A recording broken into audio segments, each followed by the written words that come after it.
Hey guys, I'm Tash and welcome to 5 Minutes to 5. So today we're talking 7 streams of income. What are they? Why do you need them? And how can we get them? Let's get started. So if you read the books on building wealth, they all tend to speak about this concept of 7 streams of income. Now there's a belief that in order to become a millionaire, you need to have at least 7 streams of income. That's really a simplified way of saying you need diversification, right? You need lots of different streams of income so that if something's going bad here, we can rely on this income.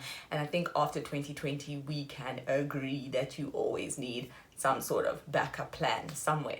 Tom Crowley, the author of Rich Habits, found that 65% of millionaires had 3 sources of income, 45% of millionaires had 4 sources, and 29% had 5 or more.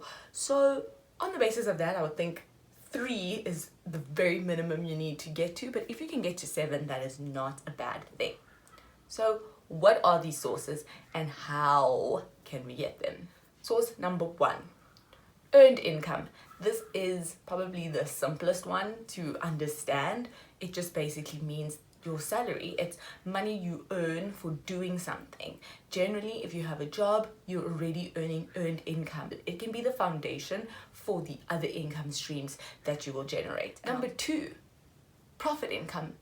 So profit income would be from some sort of business. So in absolute layman's terms, if you have something that has a cost and you're able to sell it for more than it cost you, you're making a profit, right? Now, generally, if you are working a job, if you're trying to make profit income, then we'd be looking at some sort of side hustle. If you want tips on how to start your side hustle that is an e-commerce business in South Africa, please check out my side hustle video.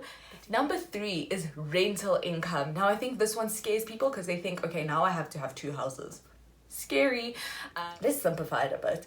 Rental income could even be you rent out a house yourself because maybe you don't own a house or something, but you are able to afford a 2-bedroom place. So you rent out a 2-bedroom place and you sublease that 2nd bedroom and you sublease it for a little bit more than you should, right? And now you're making rental income on top of giving rental income to your landlord.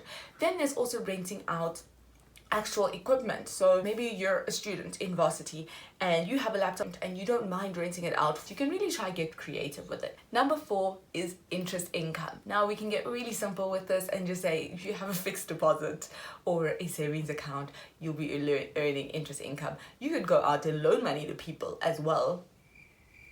I don't know about all that. You could just rather keep it simple. And this is really where, as I said, earned income, number 1, was going to come in and be the foundation of all your other incomes. It can come in interest income.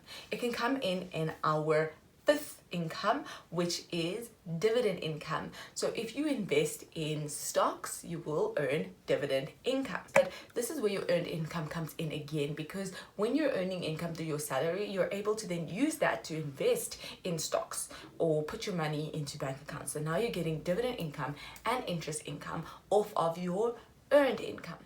Number 6 is capital gain. When you have a capital asset, so a house, for instance, and you sell it for more than you bought it for, then that's, like we said, profit, but it's looked at as a capital gain. So it's making profits from large capital disposals.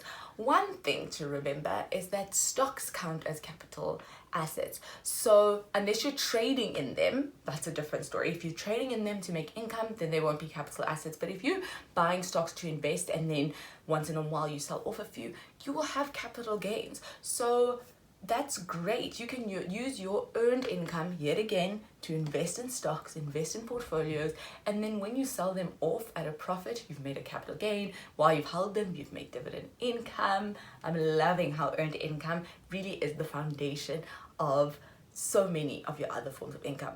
Number 7, this is a tough one, royalty income.